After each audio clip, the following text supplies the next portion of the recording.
Okay, morning guys, it's Thursday.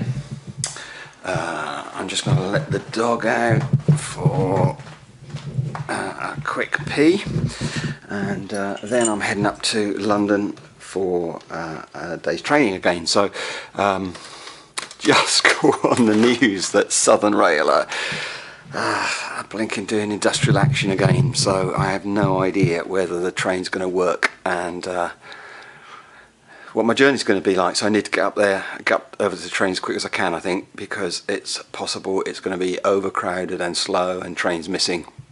So enjoy the ride. Let's go to London.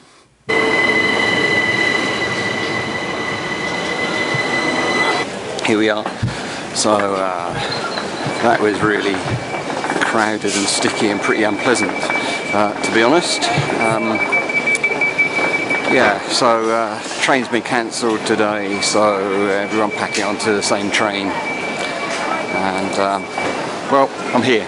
That's the main thing, and I'm in good time, so I can get over to the client site without an issue.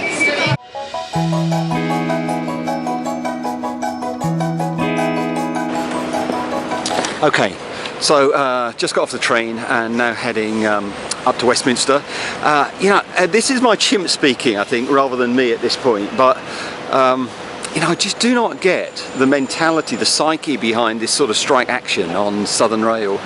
It's kind of trying to halt the progress of future and technology. It's all about not needing the number of staff, the guards on the trains, and just seems to be kicking against progress, really. You can go to the Docklands Light Railway and you can ride a train there without any staff on whatsoever.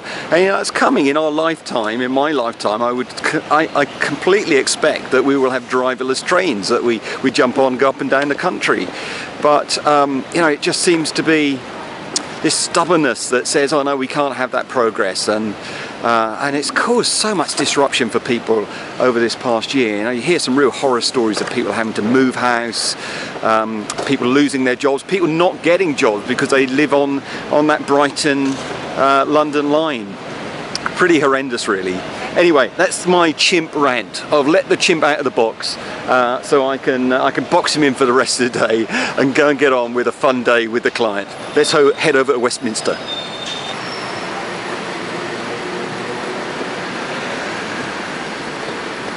Bit of a crap night's sleep last night, actually. I use a sleep app that records your sleep movement, and according to that I only had a 51% night, 92% the day before or something. So I guess what happened was I woke up early hours of the morning, and so I'm heading into Westminster today, another site of one of these horrendous terrorist attacks. I don't know, it's just maybe playing on my mind, I'm not sure really, but yesterday evening there was an interview on the TV, it's at 10 o'clock news, of one of the policemen who was involved on the London Bridge terrorist attack, and they just kind of talked to him, sort of gently talking about what happened in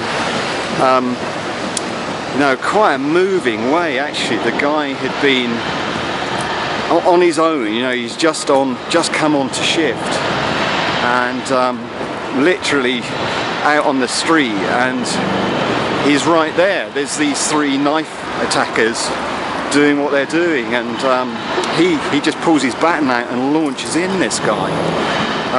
What a hero. If you get a chance to look at that piece of footage on the BBC somewhere, on iPlayer or something, that guy needs a medal. He just, the way he talked about it, he knew there were three of them, and he knew that his first blow with his baton had to be the head to knock this first one out with one hit, with all his might, all his strength, and then then deal with two more. And of course he goes down. Thankfully he survived it, but oh my goodness, and I guess in the night it was just playing my mind a bit, really. You just think, what a horrible thing this whole terrorism thing is that we're facing at the moment, and just how wicked and evil really mankind can be in the things they do to other human beings. So yeah, didn't sleep very well. I laid awake for quite a while and you know, kind of didn't get my beauty sleep, which you know I need really badly. So here we are at the House of Commons. It's funny, isn't it, how parents don't get what you do for a living. My mum, I'm sure when I tell her that I'm working here, she thinks that I'm advising Theresa May on policy or something. Not quite doing that, but working with managers in our usual way, helping managers do a great job leading their businesses. So yeah, here we are. Fun day ahead. You know, I always think it's a trainer's job to dial in a sense of energy and kind of animation into a day's training. It doesn't matter how you feel, it doesn't matter how you kind of ship up, what mood you're in, whether you've had a good night's sleep, bad night's sleep.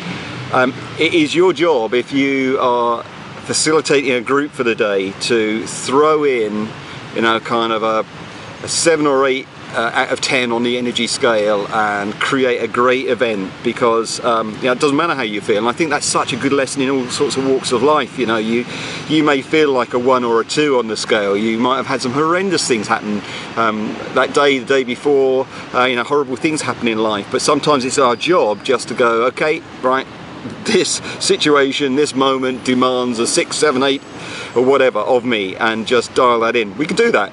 It's a very easy thing to do as a human. We just, you know, find that energy at the right time and throw it in. Rooms, not how I like rooms. Boardroom tables, they ought to be banned. They're atrocious. So let's switch this room about a bit so that we've got a nicer environment for people to learn in and arrive at.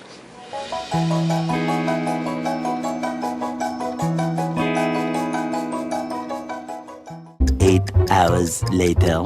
Okay, so there's another day done.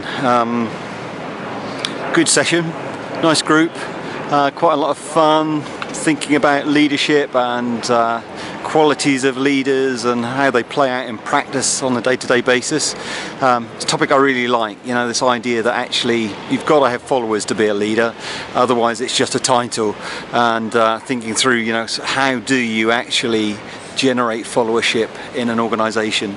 So yeah, just grab my bag in case somebody rips it off me when I'm not looking. Yeah, so a really good day, really good fun, working with the country, which is quite a nice thing. So I'm now going to head over to Victoria and see what mess the trains are in, and see if I can get home tonight, which would be quite a nice thing. Don't know if you can see it with my shoulder, guys, but there's BBC reporter there. Which is quite cool, isn't it? He's better lit than me, I think, but there you go. Got the BBC's budget and film crew.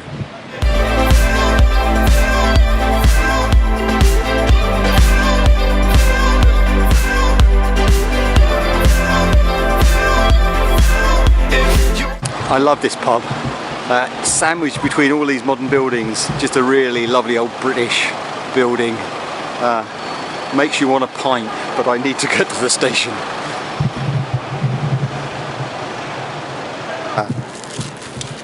Cool. 250, please. There you go. There you go. Have a good day then. Say hi.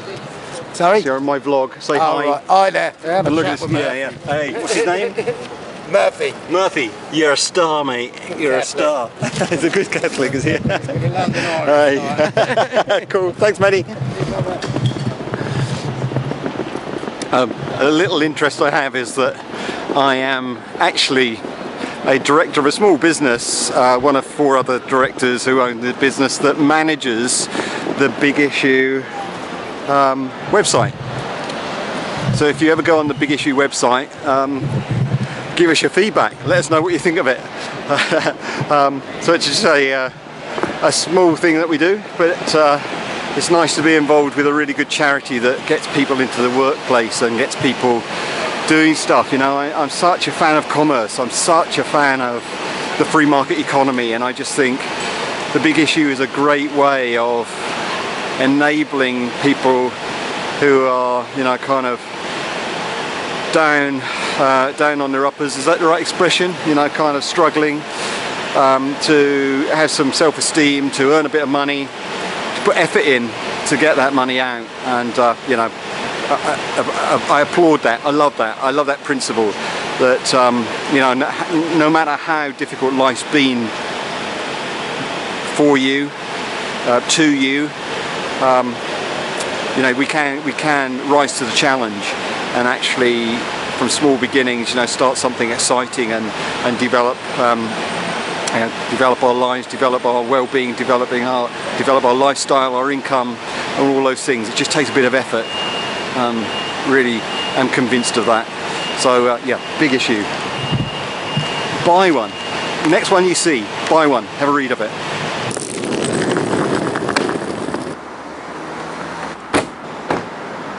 Okay, back at base, day over, well, almost. Got a couple of emails I really must send tonight. People are chasing me for during the day, and I've not been connected in London particularly well, so I need to download some stuff and send them off tonight. But I'm going to go home and get something to eat first.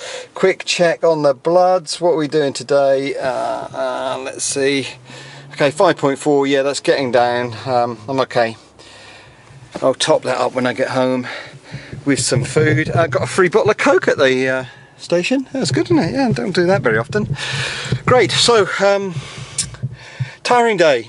Well, I did fall asleep maybe a couple of times on the train. It was one of those sort of dozy journeys where my head kept nodding, and no doubt I was fly catching or something. I always am in fear of waking up in Brighton missing Haywards Heath, but no, managed it. I woke up and here I am, and so that's it for tonight. Subscribe and comment, please. Share this stuff so we get more people involved. That'd be fun while I vlog this month. I will see you in the morning, bright and breezy. I've got 7 hours in the car tomorrow. Long old trip, a sales meeting, and I've got to pick somebody up at Peterborough Station en route, and then go and visit the client and come back. So long old day tomorrow in the car, but I'll speak to you then. Have a great night.